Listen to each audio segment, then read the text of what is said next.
Now we can get started. All right, good afternoon. My name is Raven Alexander. I am the Vice President of the Association of Cyber Engineers, and today we're going to be talking about malware analysis in a Windows environment.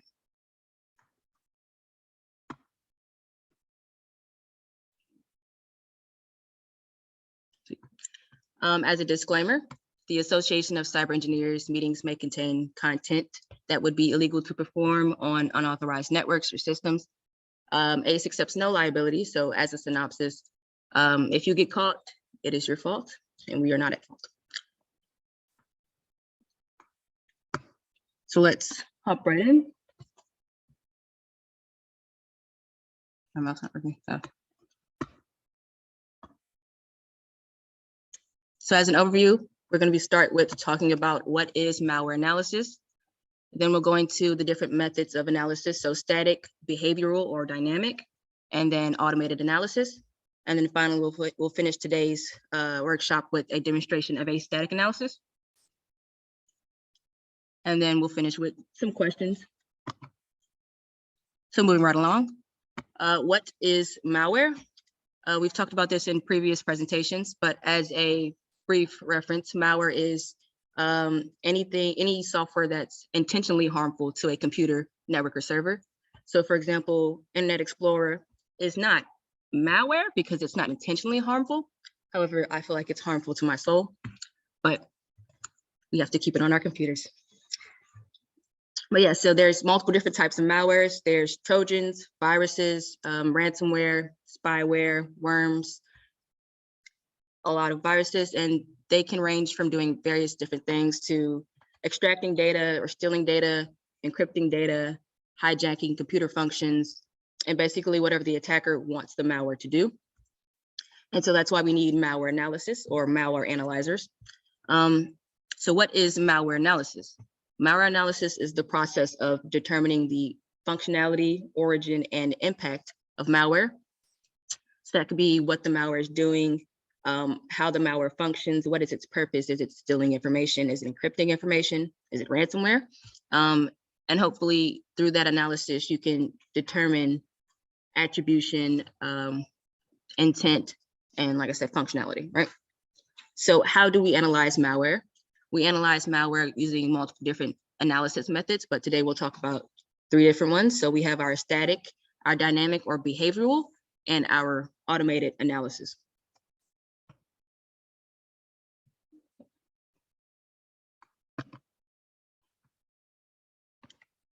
So what is static analysis?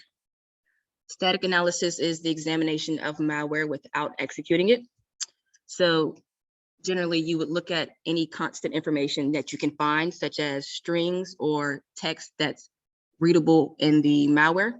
You look at libraries such as DLL or any embedded resources that the malware may import. You'd also look at the metadata. So you have your hashes, your headers, your package signatures, your file size, type, creation date, modification date, anything that would help you scope your further analysis and identify what the malware is doing and hopefully attribution, right? And so why is this useful? Like I spoke about, it's to identify, to find your indicators of compromise. So where your system was compromised, who compromised it, when. So moving on, what is a dynamic or a behavioral analysis? A dynamic analysis is when you analyze malware by infecting an isolated system to observe its behavior. So you'd have to execute the malware, which makes it differ from static.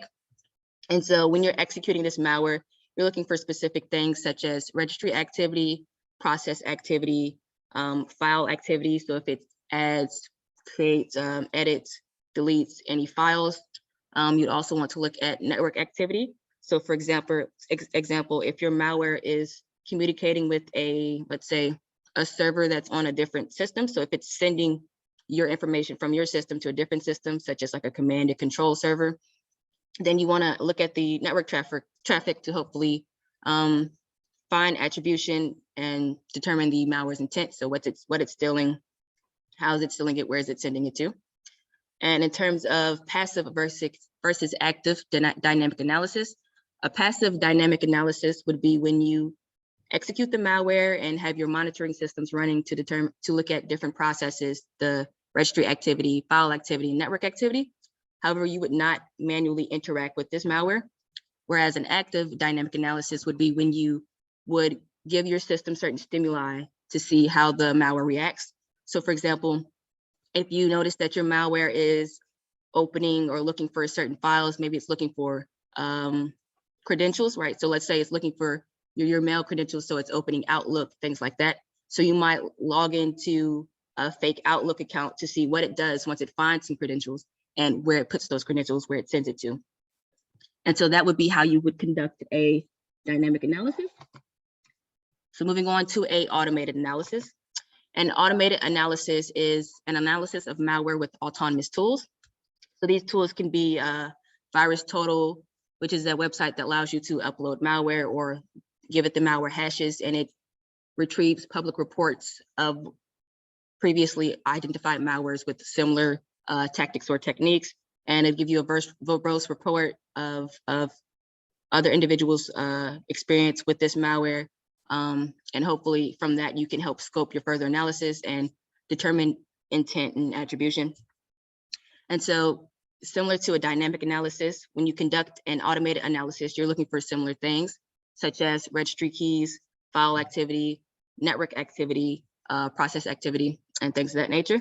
And so in terms of the differences between automated and dynamic analysis, you want to use an automated analysis if you have, let's say, a vast amount of malware in your incident responder. So you need to analyze that malware in a swift, time-critical environment. You'd want to use something automated first so that you can hopefully scope your other analysis and you wouldn't have to spend a significant amount of time analyzing large amounts of malware. Whereas with a dynamic analysis, you'd want to use that when you have individual pieces of malware or systems that you need to look at.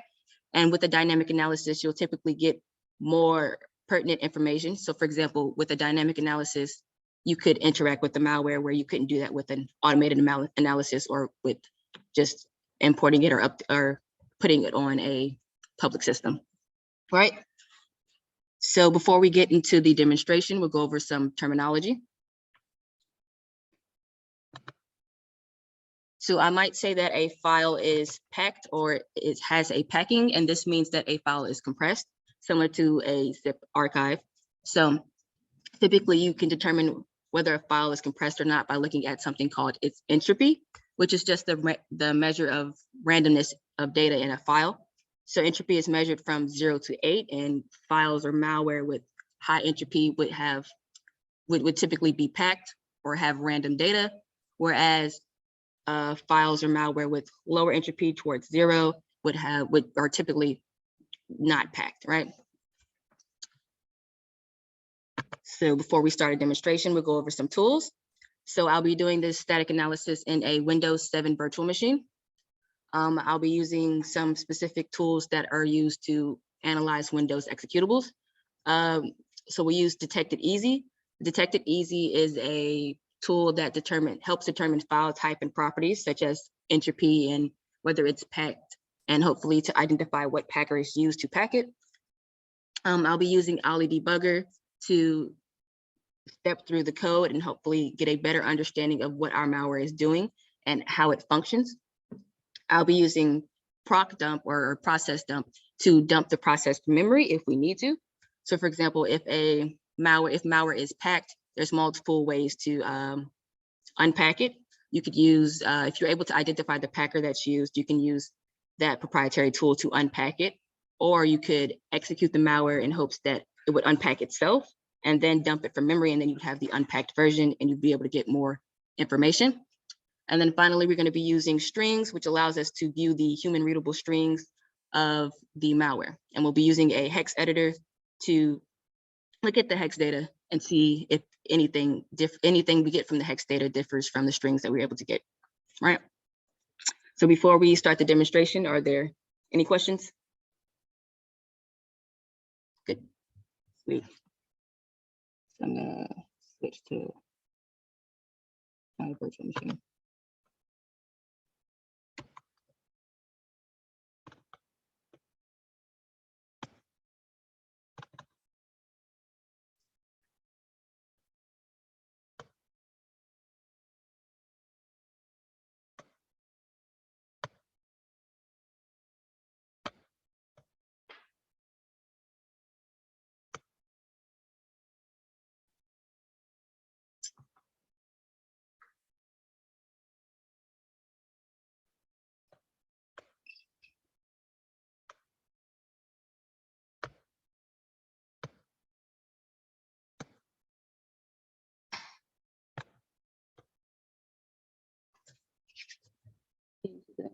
kind of cuts it off.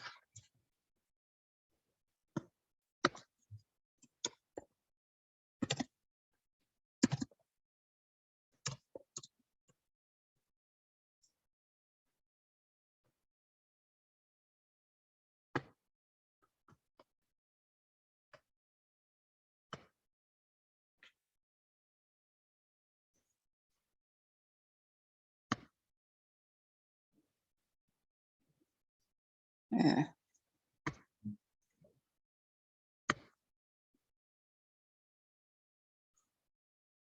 Yeah. Okay, we'll just let it be. Yeah. So let's hop right in. So I already have the tools uploaded to the virtual machine. And if you want this virtual machine, there's a link available in the email that was sent out that has the VM with all the tools that are in the VM or we're going to be using today. All right. So this is our malware. As a side note, the name of the malware is a hash of malware. So if you hash it, that's the hash that we produced, and that's what it's named. So we're going to extract our malware to our desktop. Make sure it's not attached. Okay. Right. So now we have our malware sample, and we're going to change it to an executable by renaming it and putting .exe. Sweet. So now we have our executable. So looking at our static analysis tools, the first thing we're going to do is open it up and detect it easy, so we can look at the malware that we have.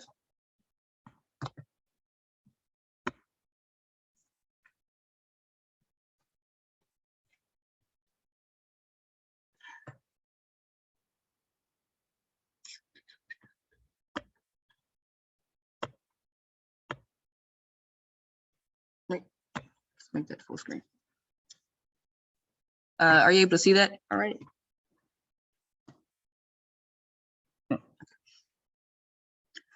as you can see, it tells us some information about the malware once we upload it. We can see that it is a PE32. We can see the entry point, the address, its base address. Let's take a look at, let's say, the hash. So it'll show us different section headers. So it shows us the .text section, which contains text, the .data, the .rdata, the .idata, .rsc section, and the .code section. Let's see what else we can find with this. We can take a look at the strings. So if you look here, you can see that it'll show what strings it was able to get from, or at least what human readable strings it was able to get from the malware. So we see that we have a couple of libraries that were imported: arc2, begin path, choose pixel, close figure. And so these are libraries the malware imports, or resources the malware imports to use, that the software or the tool was able to identify. So it's able to identify some DLLs that were imported. So we have GDI 32, we have kernel 32, MSVCRT, user 32. It uses string info, internal name, right? So that's the information that it's able to figure out. Let's look at its entropy like we talked about earlier. So we can see that it says that certain sections, such as the header or the .text section, aren't packed. However, if we looked at the .rscr section, it does in fact identify it as packed, and you can see that it has a high entropy at 7.98. So it's on a scale from 0 to 8. So 7.98 is pretty high. So this malware is packed. So we'll have to figure out a method to unpack it before we're able to kind of step through it and look at the interesting information. Finally, let's see if it can give anything else. MIME type, so it's able to identify it as an executable. Okay. So after we looked at that, let's look at its strings to see what the strings look like, or see how that information might differ from what Detected Easy was able to give us. So we're going to open up shell.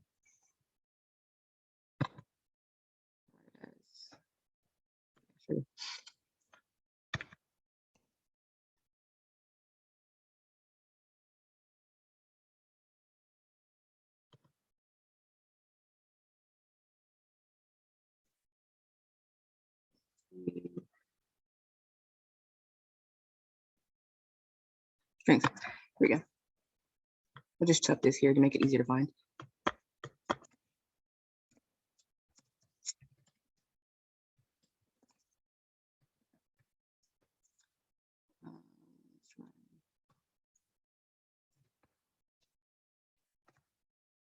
Reinstall it. Right, so let's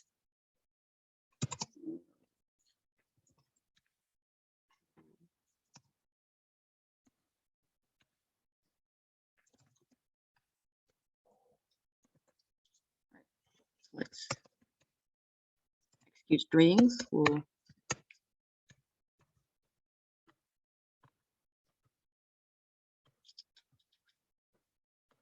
it's on that.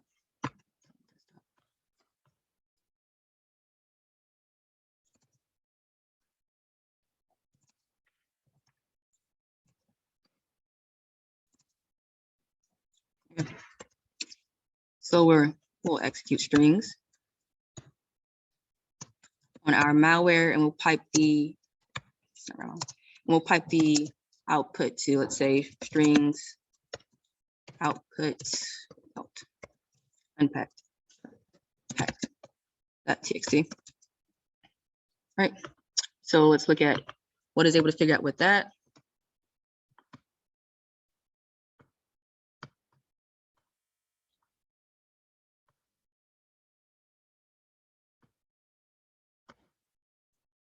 So you'll see that it's able to identify the different sections of the malware. However, it couldn't get much information from it because, as you can see, because it is packed, like we talked about earlier. So it's a bunch of series of characters and gibberish that it wasn't able to identify because it's packed. And then we have the libraries similar to what Detective Easy was able to find, the libraries that it uses.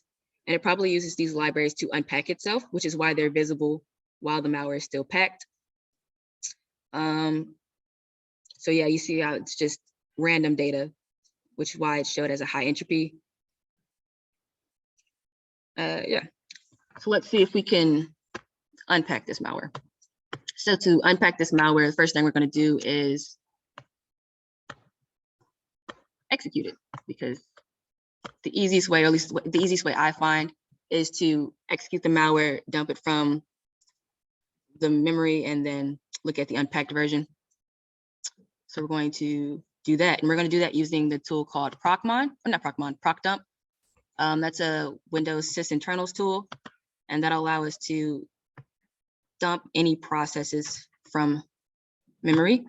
We're also going to be using something called once running, so that we can see that when the process runs. So we can see when the process runs and then be able to immediately dump it once we see that it's running, right? So you're gonna agree to install that.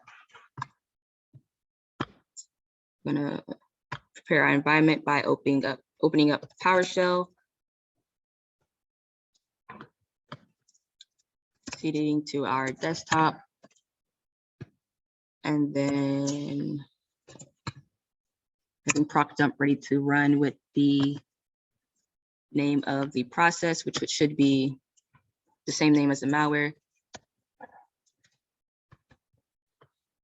which should be that without that part.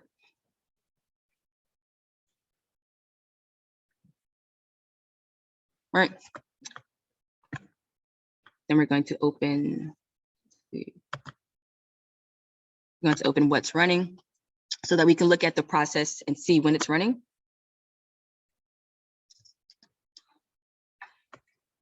Right. So this shows us what processes are currently running on our system. Right.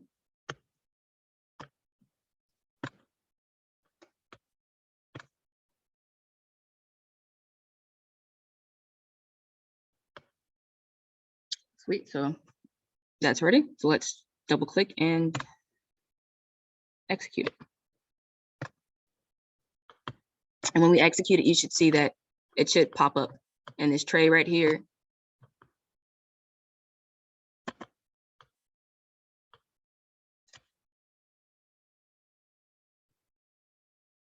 So you see it's now running right there. So attempt to dump it from memory.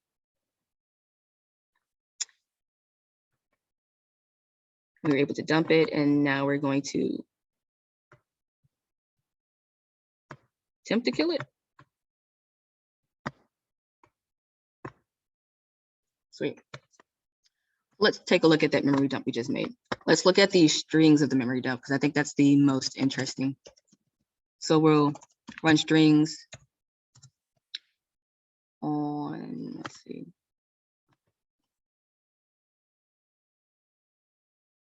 Let's rename this to dot dump. Let's rename this to dump. I like that name. And then we'll look at the strings.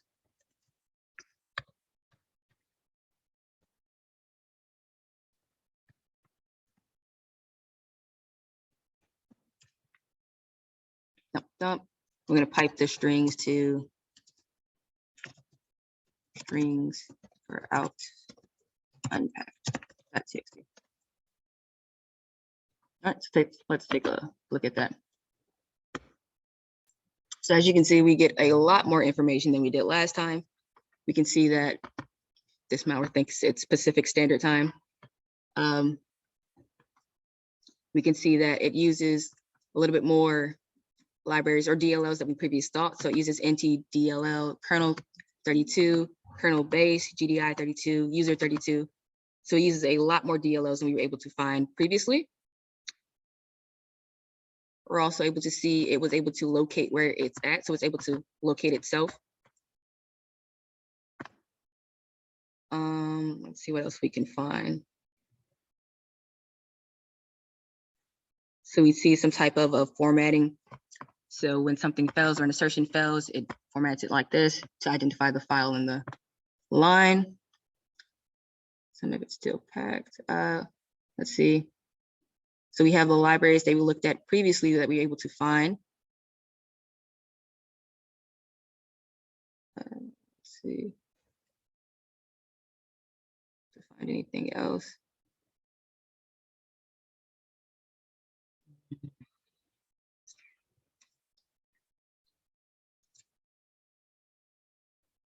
So we're able to find some more information, which is interesting. This isn't the name of our malware, so it might be something such as a file or exe that our malware leaves on the system. So these look like information that the malware was able to locate before we terminated the process. So it's able to identify our user profile, where our app data is, where our common program file is. It identified our computer name. So IE8 Windows 7, which is the name of this computer, or this VM. Let's see, it says home. We found our home drive, session name, console. So multiple different types of information. Let's see, what else did they able to find?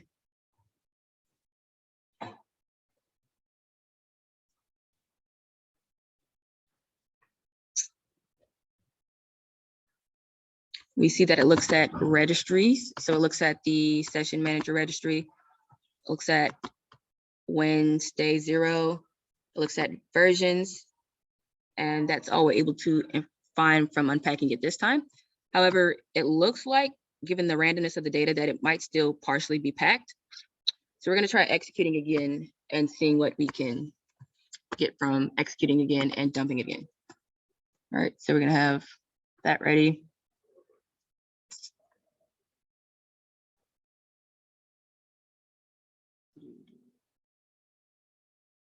We're going to open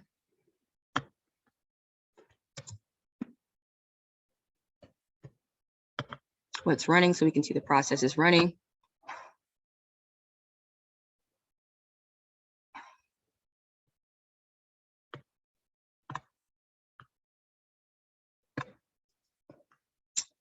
Going to execute the malware. So we see that it has popped in. We're going to let it run a little bit longer to see if we're able to get a little bit more information, see if it unpacks itself. Now we're going to dump it. Right. And then we're going to stop the process. Right. So let's look at the new dump that we were able to find and look at its strings.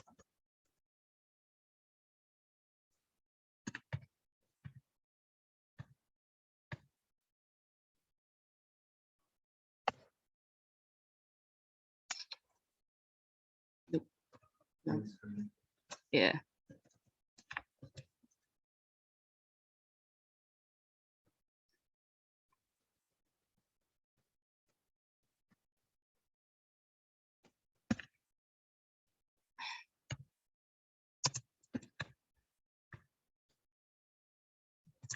Type it to strings out 2.txt.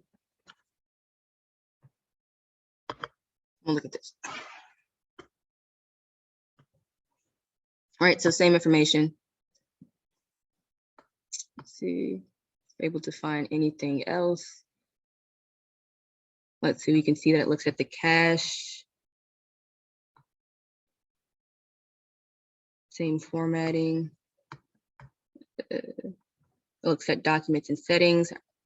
Maybe it looks at our favorites.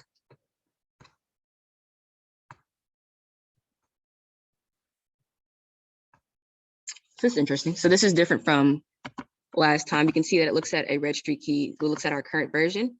There's more DLLs that we were able to find. We see that it uses the library UUID create. Let's see.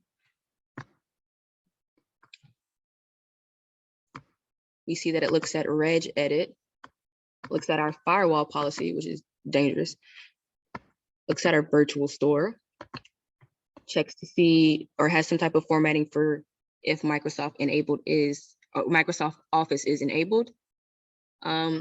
We see that it uses maybe HTTP 1 or 1.1.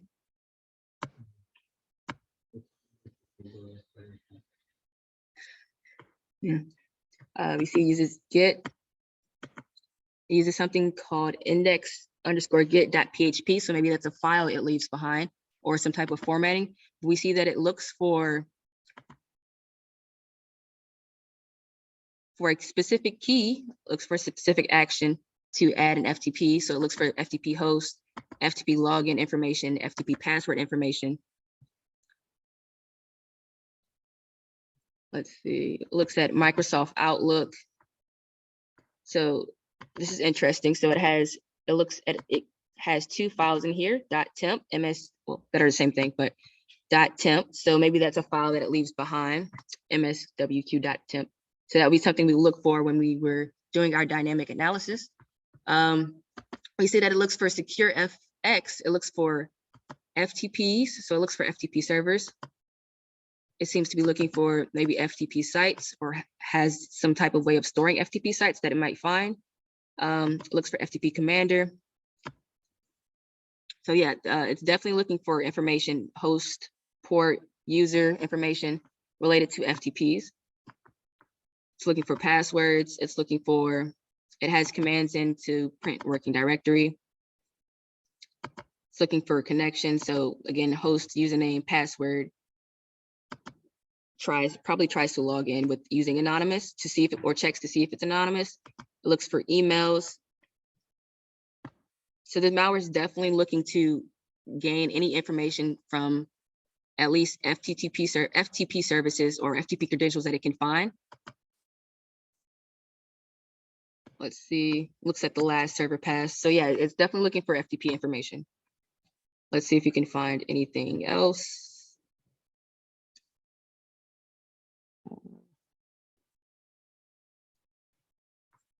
It says plain text, so maybe it's looking for any authentication methods that are in plain text. So user pass, user login, password. It seems to have some type of formatting for mail, so mail from receipt to. So maybe it's looking for mail information that it can find or usernames and password related to mail. Let's see. It uses libraries such as Internet Open, Internet Close, Internet Read File. So it's probably querying or trying to access the internet, which I have this box disconnected from the internet for those purposes. But Yeah, so it seems to be trying to access the internet or has libraries in it to access the internet. Let's look at what else to find. So yeah, we see that it's looking for files or has libraries to look for files to find the next file. It looks at registry libraries to look at registry information. So to set registry keys, to close registry keys, to query registry keys. And so we'd use this information such as it contacting the internet or it looking for registry keys, it looking at FTP services. We would use that in our dynamic analysis to better configure our environment for what the malware is looking for. So if it's looking for credentials, what it seems to be, we'd add some credentials in there to our FTP server, maybe add an FTP site to see what it does when it tries to connect to it. Let's see. So more information about username and passwords and FTP. We see that it looks at the registry key mail. So it looks at mail, looks at Microsoft Outlook. It has something in it called ftplist.txt. So that's something we would look for when we execute it. We look for maybe a file called ftplist.txt. Looks for internet profiles. Looks for Internet Explorer. Again, like I said, Internet Explorer is not technically malware, but I think it is. FileZilla, which I have pre-installed FileZilla on here so that once we do our dynamic analysis, we can identify how it interacts with FileZilla. So same thing, it looks for users, host, pass. Let's see. Looks for plain text, so it looks for HTTP, FTP, something called Gopher, HTTPS.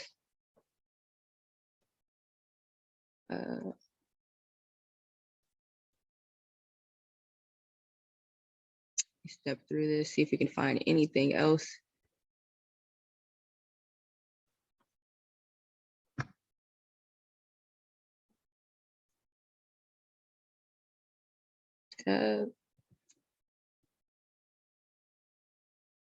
So it looks for IPv6 literal.net.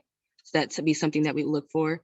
And this is the same stuff that it showed last time. So it was able to identify our user profile, our app data, local app data, the number of processes that we have running, our architecture. So it's gathering information on the system as well as trying to gather credentials from FTP servers and maybe contact the FTP servers through the internet or disseminate that information through the internet. Let's see if we can find anything else. Looks at our history.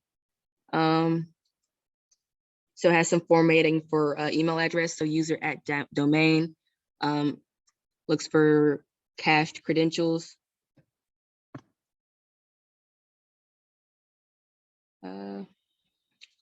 Difficult remote localhost.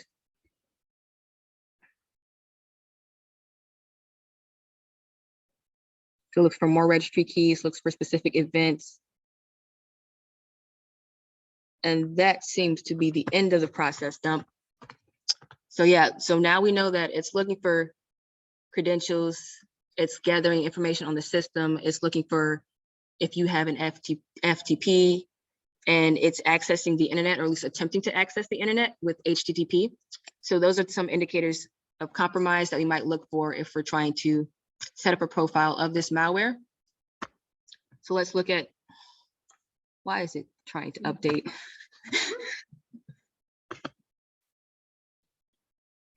So let's take a look at our malware back in Detected Easy to see what the entropy says now that we've unpacked it.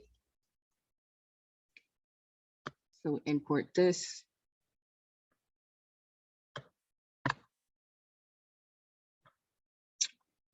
Not that one. This one. We'll look at our second dump. Let's see what we can find.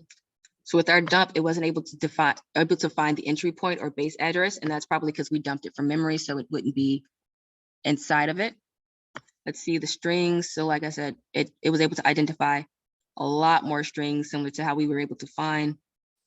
So it has the information that we were able to find, the plugins, the mail, the logins that we found, and all the libraries that it imports, uses. let's see if we can look at the entropy. All right. So we'll see that the entropy is a lot lower than it was previously. But if you look at this section, it gets kind of high, which is why it says it's 40% confident that the malware is not packed. However, when we're looking at the strings, you could see that certain sections still had random data in it. So it's probably still partially packed, which is a result of dumping it from memory and not being able to unpack it with its specific packer that it was used to pack with. So that's why you have this specific section that still has the high entropy. Let's see the hex data, anything's different. Yeah, so you'll see that the hex data is resolved to text and the text is similar to what we just looked at. So anything we're able to find. When we looked at strings and we looked at the strings inside of, what is it, detected easy.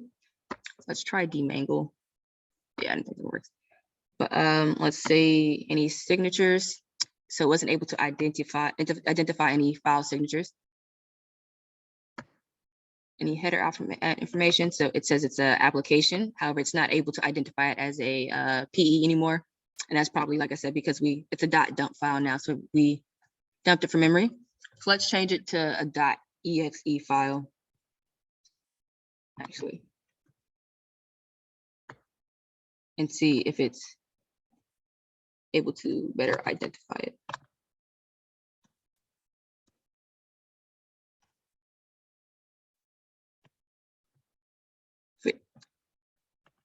Adjust it back into die.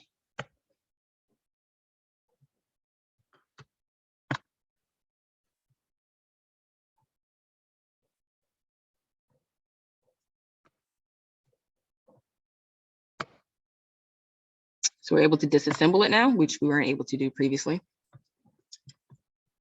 But yeah, you see the stack of the opcode. So you see that it pushes itself onto the stack and then begins unpacking itself. See if we can find anything interesting. Section. So certain parts of it wasn't able to disassemble, which it identified as invalid. And that's probably because, like I said, sections of it are still packed. And this is a dump file that we just made into executable. So it's not like the whole executable itself. All right. Let's try deep scan. So it's not able to identify anything. But yeah, so that would be what you would do when you're conducting a static analysis. You would kind of rinse and repeat. You'd step through the text, step through the entropy, try and identify any indicators that would help you figure out what this malware is doing. So for example, with this one, we were able to identify that it looks at FTP, looks at HTTPS, maybe it's trying to contact a website. So that would help us when we're doing our dynamic analysis, that would help us tell us that we need to look at the network traffic. We need to upload FTP credentials. We need to maybe configure some type of mail server, maybe Outlook, because it had Outlook in it, to see how the malware interacts with that. And from that dynamic analysis that we would conduct, we'd then be able to determine what exactly it's stealing. So how it kind of gets the information that it's getting. So we know that it's getting credentials, but we don't know how it's getting credentials. So with that dynamic analysis, we'd be able to identify that information. All right. So that completes our static analysis.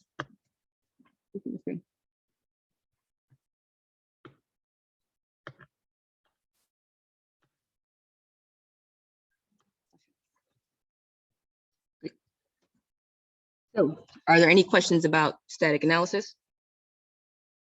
Is everybody good on the strings and looking at the information and finding everything you're looking for? Sweet. Okay. So next time we'll pick up with a dynamic analysis and we'll actually execute the malware. We'll look at what processes it creates. We'll put some FTP information inside of the system and see how it gets that FTP information, where it sends it to. And hopefully from that, we'll be able to determine what type of malware this is. So that's what we have for today.